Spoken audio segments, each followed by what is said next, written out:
Pertandingan Persebaya Surabaya versus Persija Jakarta berlangsung seru. Persaingan papan atas semakin memanas. Pertandingan super seru baru saja tersaji antara Persebaya Surabaya versus Persija Jakarta dalam lanjutan BRI Super League 2024-2025. Pertandingan yang berlangsung di Stadion Gelora Bung Tomo ini berlangsung dengan tempo yang cukup cepat. Kedua tim saling melancarkan serangan ke pertahanan lawan. Pada 15 menit pertama, Persija Jakarta yang lebih banyak bermain menyerang dibandingkan Persebaya yang lebih banyak bertahan. Tim tabu Persija Jakarta bisa unggul lebih dulu pada menit ke-21 melalui gol Doni Tri Pamungkas. Umpan dari bola mati yang dilakukan oleh Gustavo Franca mampu diselesaikan oleh Doni Tri Pamungkas dengan menembus gawang Hernando Ari. Percobaan berikutnya dari Persija melalui skema yang sama kembali membahayakan gawang Persebaya. Sundulan dari Rizky Ridho hampir saja menggandakan keunggulan. Tuan rumah yang tak mau kalah juga sesekali melakukan serangkaian balik cepat. Sayangnya, lini pertahanan Persija Jakarta begitu kokoh yang dikawal Rizky Ridho dan Jordi Amat. Tensi pertandingan semakin memanas memasuki menit akhir di babak pertama. Beberapa pelanggaran memancing perdebatan para pemain dari kedua kesebelasan. Meski begitu, Persija Jakarta kembali berhasil mencetak gol di menit ke-49.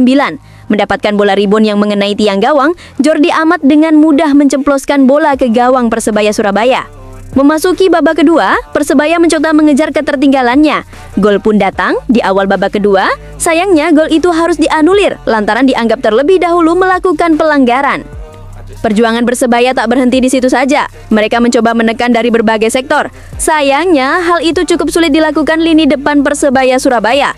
Namun terlepas dari hasil pertandingan, pelatih Persija Jakarta Mauricio Souza sangat mengakui jika Persebaya Surabaya merupakan tim yang sangat kuat. Mauricio Souza juga menyebut Persebaya selalu bermain baik pada setiap pertandingannya. Pelatih asal Brasil itu pun menyoroti keteguhan lini belakang Persebaya Surabaya pada musim ini. Persebaya adalah salah satu kandidat kuat untuk berada di papan atas klasemen.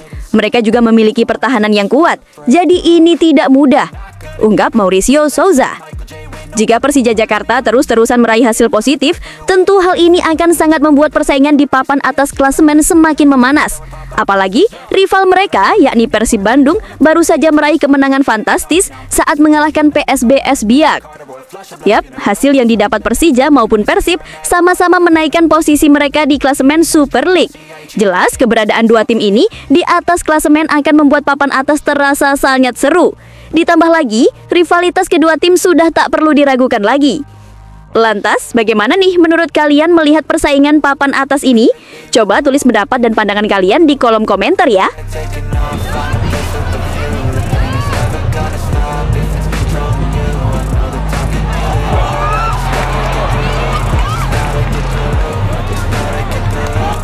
Di luar dugaan, Andre Rosiade bongkar ciri-ciri pemain timnas Indonesia yang berontak ke Shin Tae-yong, sampai berani bilang, "ST out atau saya yang out." Dunia sepak bola tanah air kembali dihebohkan dengan statement pembina Semen Padang, Andre Rosiade, yang secara mengejutkan membongkar ciri-ciri pemain timnas Indonesia yang memberontak kepada Shin Tae-yong saat masih menjadi pelatih timnas Indonesia. Ya, nama Shin Tae-yong kembali jadi sorotan publik sepak bola tanah air usai timnas Indonesia gagal menembus Piala Dunia 2026. Kekalahan beruntun yang diderita skuad Garuda di ronde keempat membuat banyak pihak mempertanyakan arah kepelatihan Patrick Kluivert. Sebagaimana yang diketahui, timnas Indonesia menutup ronde keempat dengan hasil mengecewakan. Pada laga perdana, Garuda harus mengakui keunggulan Arab Saudi dengan skor 2-3. Sementara di pertandingan kedua, Jai Itzes dan kolega kembali tumbang dari Irak dengan skor tipis 0-1. Dua kekalahan tersebut membuat Indonesia harus terdampar di posisi buncit klasemen grup. Rentetan hasil buruk tersebut langsung memicu gelombang kritik tajam terhadap pelatih Patrick Kluivert. Banyak penggemar dan pengamat menilai pelatih asal Belanda itu gagal membawa perubahan berarti, bahkan dianggap kalah jauh dari capaian yang pernah diraih Shin Tae-yong bersama timnas Indonesia. Tak heran, seruan agar PSSI kembali menunjuk Shin Tae-yong sebagai nahoda Garuda semakin nyaring terdengar. Apalagi, pelatih asal Korea Selatan itu baru saja berpisah dengan klub raksasa Liga Korea Selatan, Ulsan Hyundai. Kondisi ini membuat peluang kembalinya Shin Tae-yong ke tanah air kian terbuka lebar. Namun, di tengah ramainya desakan publik, muncul fakta baru yang diungkap oleh pembina Semen Padang sekaligus anggota DPR RI, Andre Rosiade. Ia menyebut bahwa akar masalah pemecatan Shin Tae-yong ternyata sudah muncul jauh sebelum pergantian pelatih pada Januari 2025 lalu. Menurut Andre, konflik internal mulai mencuat sejak laga timnas Indonesia melawan Cina pada ronde ketiga kualifikasi Piala Dunia 2026 yang digelar pada 15 Oktober 2024. Dalam laga yang berakhir dengan kekalahan 1-2 untuk Indonesia tersebut, disebut-sebut sempat terjadi keributan antara satu pemain dengan Shin Tae-yong di ruang ganti. Situasi itu dikabarkan membuat hubungan sang pelatih dengan pemain tersebut memburuk dan berujung pada keputusan pemecatan beberapa bulan kemudian. Andre Rosiade pun memberikan ciri-ciri pemain yang berkonflik dengan Shin Tae-yong di pertandingan melawan Cina itu. Dia menyatakan, pemain tersebut berstatus bintang. Ciri-ciri berikutnya, dia tidak dipanggil oleh Patrick Kluivert di ronde keempat kualifikasi Piala Dunia 2026 zona Asia. Selain itu, pemain tersebut memiliki market value paling besar saat itu. Andre juga berani menjamin bahwa cerita-cerita tersebut benar.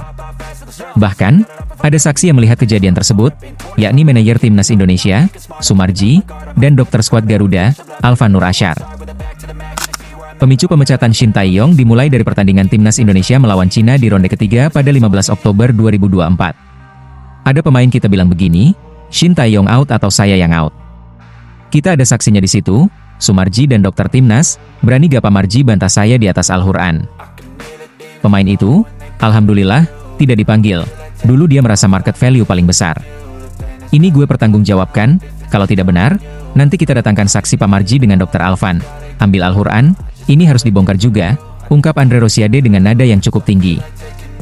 Lantas pertanyaannya, siapakah pemain yang dimaksud?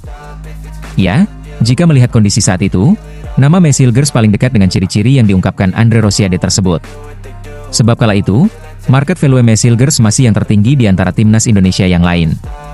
Selain itu, saat laga versus Cina sudah selesai, rumor keretakan antara Shin Tae-yong dan Messi Hilgers ini langsung mencuat ke permukaan. Meski begitu, sampai sejauh ini belum bisa dipastikan omongan dari Andre Rosiade ini benar atau tidak.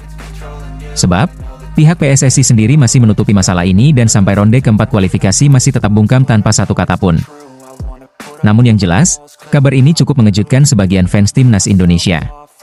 Pasalnya jika omongan dari Andre Rosiade ini terbukti benar, maka, ini adalah sebuah tindakan yang sudah sangat di luar batas dari si pemain tersebut.